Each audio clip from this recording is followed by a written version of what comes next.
नमस्कार दोस्तों, achievers academy Neemuch YouTube channel में आपका स्वागत है।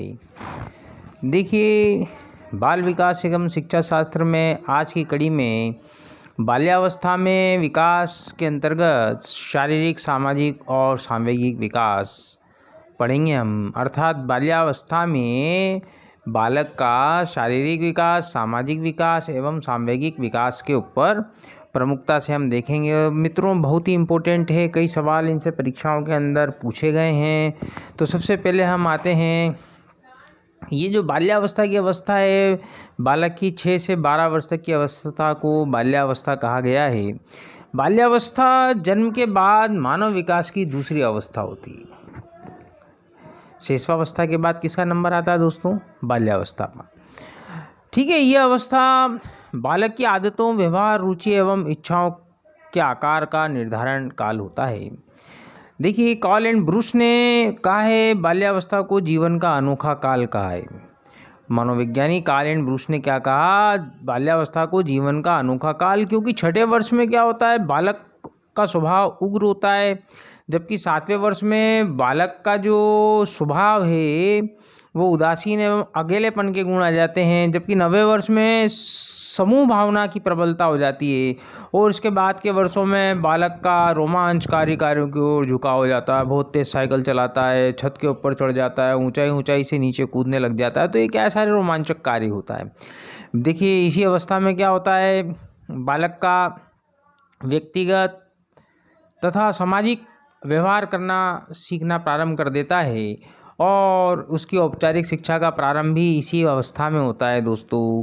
क्यों? क्योंकि सरकार ने भी विद्यालय की आयु 6 वर्ष मानी है, इसलिए सही मायनों में प्रारंभिक विद्यालयीन आयु का काल भी 6 वर्ष ही है, बाल्यावस्था भी है। ये बात अलग है कि आजकल जो है वर्तमान ट्रेंड में प्रेप में 2.5 साल 3 साल में ही भेज देते हैं, तो वह एक मनोविज्ञान की दृष्टि से सही नहीं है दोस्तों। कॉल एंड ब्रूस ने इसको कहा है जीवन का अनोखा काल। अब देखिए, आप इस अवस्था में क्या होता है, बालक अपने आप को परिपक्व एवं बहुत समझदार दिखाने की कोशिश करता है। क्या कहता है वो बालक कि वो समझदार है और ही इज़ वेरी मैच्योर्ड।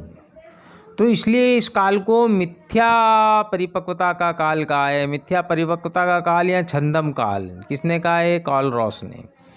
क्या कहा इसे? छंदम या मिथ्या परिपक्वता का काल। हमने बॉक्स के अंदर इसको लिख रखा है। फिर देखिए, इसी के बॉक्स के अंदर देखिए, प्रतिद्वंदात्मक सामाजिकरण का काल कहा है किलपैट्रिक ने इस काल को क्या कहा है? प्रतिद्वंदात्मक सामाजिकरण का काल। फिर आपके पास आता है छंदम परिपक्वता का काल, रॉस ने कहा। और जीवन का निर्माणकारी काल कहा है किसने? सिगमंड फ्रायड ने। क्या बोला गया है इसको? जीवन का निर्माणकारी काल। देखिए, जो आपके पास प्रारंभिक शिक्षा का कार्य है, तो पूर्व प्राथमिक विद्यालय 3 से 6 वर्ष की आयु में शैशवावस्था में प्रारंभ हो जाते हैं। पूर्व प्राथमिक विद्यालय 3 से 6 वर्ष की मतलब शैशवावस्था में प्रारंभ हो जाते हैं वो।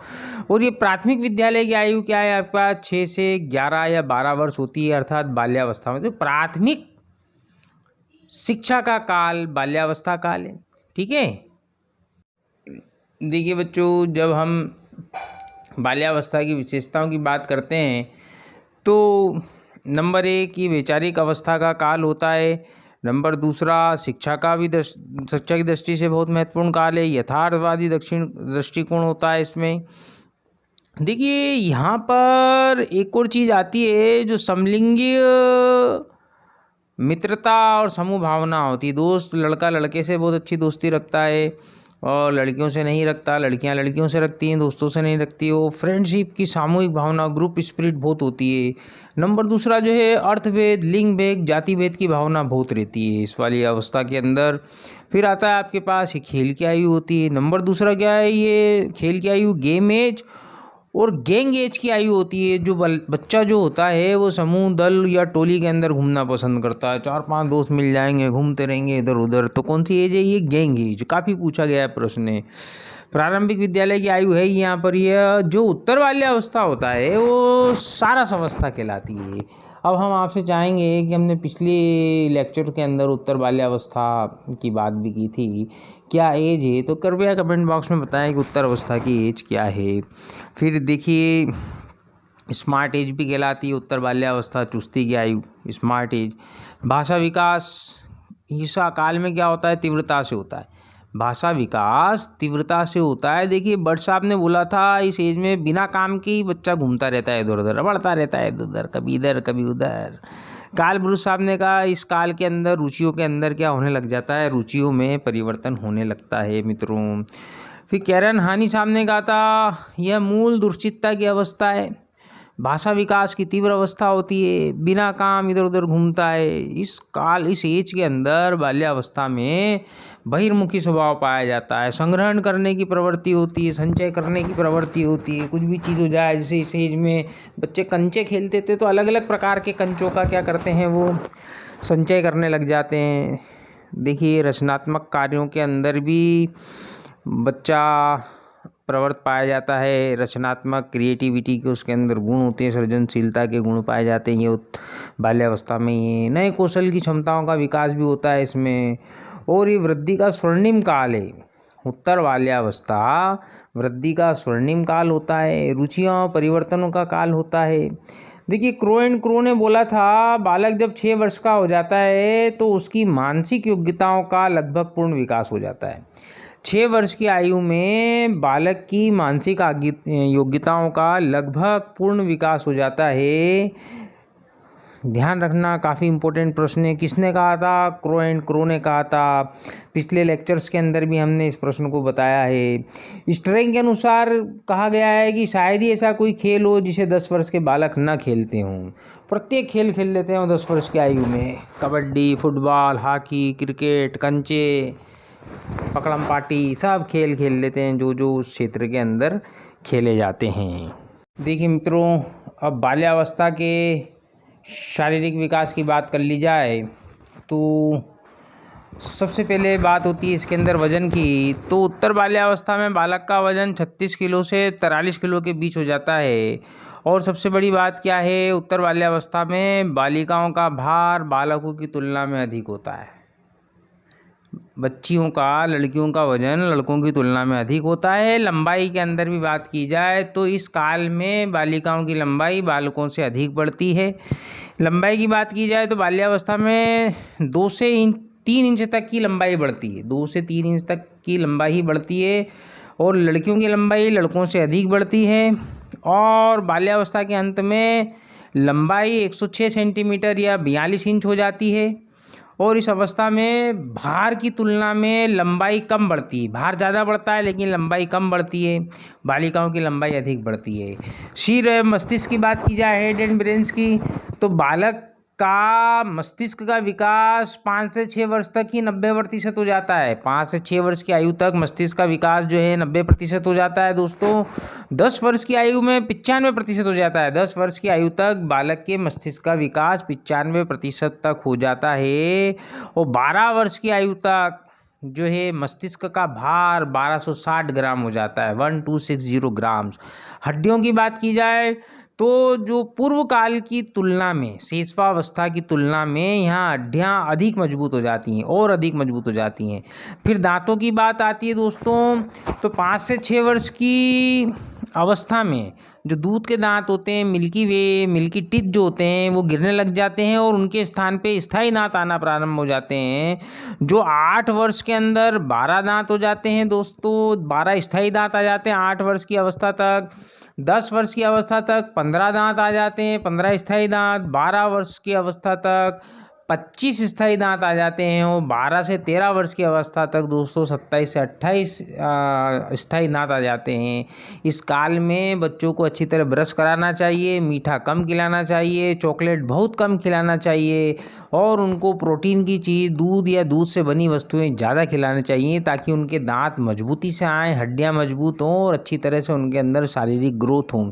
दोस्तों हृदय की बात की जाए तो यहाँ 1 मिनट में 72 बार हृदय धड़कने लग जाता है। आपको हार्ट बीट के विषय में शेषवावस्था की विभिन्न अवस्थाएं बताई थी, उसमें बताया था, उसको आप पिछले वीडियोस में जाकर के आप देख सकते हैं। मांसपेशियों की बात की जाए तो बाल्यावस्था में मांसपेशियों का भार शरीर का लगभग 27 से 30% हो जाता है। शरीर का भार कितना हो जाता है? 27 से 30% तक का भार हो जाता है। और 11 से 12 वर्षों में बालक के यौनांगों का विकास होने लग जाता है। तो ये क्या था आपके पास, बालक का शारीरिक देखिए बच्चों, बाल्यावस्था में सामाजिक विकास की बात करें तो बाल्यावस्था के अंदर सामाजिक विकास के ऊपर मुख्यतः हरलॉक जी के विषय में पूछा जाता है और हरलॉक जी ने इसका बहुत ही अच्छी तरह से विवेचना की है। तो हरलॉक के अनुसार सामाजिक विकास को विभिन्न चरणों में विभक्त किया गया है। तो समझिए आप 6 वर्ष का बालक विद्यालय में प्रवेश के साथ अपने नए मित्र बनाता है। 6 वर्ष में जो बालक होता है विद्यालय में पहुंच जाता है तो वो प्रारंभ में तो कुछ संकोच करता है, लेकिन उसके बाद वो धीरे धीरे अपने नए मित्र बनाता जाता है और वातावरण अनुकूलित होने पर वो अपना सामाजिक दायरा एकदम बढ़ा लेता है। उसकी क्लास के भी दोस्त बन जाते हैं, उसके जो है पुरानी पिछली क्लास, आगे क्लास, साथ वाले, और यहाँ तक कि वो अपने टीचर से भी दोस्ती बनाने का प्रयास करता है। फिर नंबर दूसरा क्या है कि बाल्यावस्था में बालक का व्यक्तित्व बहिर्मुखी हो जाता है। नंबर तीसरा, इस अवस्था में बाल्यावस्था में बालक बालिका एक दूसरे से अलग रहते हैं। समलैंगिक वातावरण, बालक बालक के साथ रहेगा, बालिका बालिका के साथ रहेगी। तीसरा, इसके अंदर क्या होता है, इस अवस्था में बालक को नेता बनने की इच्छा हो जाती है, उसकी नेता बनने की इच्छा रहती है और वो वास्तविक जगत से संबंध बनाना सीखने लग जाता है। खेल भावना का भयंकर विकास होता है, उसमें खूब खेलता है, अभी आपको पिछली उसके अंदर भी बताया था, और उसके अंदर विभिन्न रुचियाँ पैदा होने लगती हैं। देखिए दोस्तों, इस ब्लॉक में बता रखा है इस बाल्यावस्था में स्व का विकास होता है। स्व अर्थात सामाजिकरण के कारण बच्चा क्या बोध करता है कि वह कौन है, वह अपनी बात किस तरह बनाना चाहता है, बताना चाहता है, वह अपने आप को पहचानना चाहता है, अपनी खुद की जो है शख्सियत को जो है स्थापित करना चाहता है, यह स्व होता है। और विकसित हो रहे स्वतंत्रता बोध के कारण क्या हो रहा है, बच्चे कार्यों को अपने तरीके से करते हैं और अपने ही तरीके से करना चाहता है। जैसे उदाहरण के लिए बच्चा साइकिल चलाना सीखता है, अन्य अन्य अलग अलग प्रकार से चलाता है, दौड़ना, स्केटिंग करना, खेल के लिए स्वतंत्रता प्राप्त करना और हर प्रकार के अवसर प्राप्त करना चाहता है और उनको अच्छी तरह भुनाना चाहता है। यह है स्व का अर्थ। यह था बालक का सामाजिक विकास। दोस्तों, अब आ जाती है बालक के संवेगात्मक विकास के विषय में अध्ययन। तो इमोशनल डेवलपमेंट इन चाइल्डहुड, पूर्व प्राथमिक और प्राथमिक विद्यालयों में बालक का जो संवेगात्मक विकास होता है उसके लिए अनिवार्यता क्या है कि स्कूलों के अंदर महिला अध्यापक की अनिवार्यता होनी चाहिए, क्योंकि इस आयु के बच्चे जो है शिक्षकों में यदि कोई भी महिला शिक्षक पढ़ाती है तो वो उसमें अपनी माता की भूमिका को देखता है और वह अपनी माता के अनुसार ही ट्रीट करता है, जिससे बच्चों को समझने के लिए अधिक सुगमता हो जाती है। इसलिए पूर्व प्राथमिक और प्राथमिक विद्यालय में अधिकतम महिला शिक्षक ही होना चाहिए, क्योंकि उनसे बच्चा जो है अधिक सहज हो जाता है। फिर बाल्यावस्था में संवेग जो होते हैं पूर्व की तुलना में अधिक स्पष्ट और प्रभावी होने लगते हैं। सब शिशुअवस्था से अधिक स्पष्ट और अधिक प्रभावी संवेग हो जाते हैं। बालकों में अगला आता है, बालकों में संवेग पर नियंत्रण और दमन करने की क्षमता आ जाती है। क्या होता है, इस अवस्था में वो अपने संवेगों पर नियंत्रण कर लेते हैं। कई रो रहे हों भरी सभा में और कोई देख लेता है तो चुपचाप चुप हो जाते हैं। गुस्सा आ रहा है बहुत तेज, जो सार्वजनिक स्थान पर उसको भी दबा लेते हैं। तो क्या होता है, संवेगों में नियंत्रण करना वो सीख लेते हैं। फिर क्या होता है आपके पास अगले नंबर पे जो विद्यालय में शिक्षकों का व्यवहार। देखिए, यदि शिक्षक का व्यवहार शिष्ट और संयोगात्मक होता है तो बालक के अंदर जो मानसिक भ्रांतियां नहीं बन पाती और उसका वो समुचित ढंग से उपयोग करता है और उस बालक का जो संवेगों का उचित विकास होता है। इसलिए क्या है, आप शिक्षक बनने जा रहे हैं तो आप सभी को अपना व्यवहार छात्रों से, छात्राओं से संयोगात्मक रखना पड़ेगा, हेल्पिंग नेचर का रखना होगा। फिर आता है मतलब आप ऐसे शिक्षक होना चाहिए कि कोई भी छात्र आपसे यह आशा करे कि हम श्रीमान राधा कृष्ण जी के पास जाएंगे तो हमारा काम एकदम हो ही जाएगा। आप समझ चुके होंगे कि मेरा राधा कृष्ण मतलब किसकी ओर मेरा इशारा है, कमेंट बॉक्स में बताएंगे आप। फिर आपके पास अगली बात आती है कि बालक में इस समय में क्या होता है, समूह का प्रभाव स्पष्ट देखने देता है कि बालक समूह में रहता है तो वो अपने समूह में दोस्तों के प्रभाव में आकर उसके अंदर घृणा, द्वेष, ईर्ष्या आदि संवेग क्या हो जाते हैं, आने लग जाते हैं और वो सभी दुर्गुण और सगुण सारे आते हैं साथ साथ में। फिर क्या होता है इसमें, इस संवेगात्मक विकास के अंदर यहाँ बालक क्या होता है, समलिंगी प्रेम, लड़का लड़के से प्रेम करता है, मतलब अच्छी तरह उसी के साथ रहना चाहता है, टोली के प्रति प्रेम और हर्ष के साथ साथ भय, क्रोध और संवेग आते हैं स्थिति के अनुसार। जहाँ खुश होना होगा बहुत खुश होंगे, जहाँ गुस्सा होना होगा बहुत गुस्सा होंगे, प्रेम करेंगे, चिड़चिड़ करेंगे और सभी का अपनी उपस्थिति अनिवार्यता दर्ज कराएंगे। इधर भागना उधर भागना, ये सब क्या है, संवेग हैं दोस्तों। तो ये था आपके पास बाल्यावस्था में शारीरिक, सामाजिक और संवेगी विकास के साथ बाल्यावस्था का विकास। मित्रों, बहुत ही इम्पोर्टेंट जानकारी थी, आप इसको अच्छी तरह पढ़ें और सुनते रहें दोस्तों। अभी तक आपने achievers academy YouTube channel Neemuch को सब्सक्राइब नहीं किया हो तो सब्सक्राइब कीजिए, लाइक कीजिए और शेयर कीजिए। Thank you.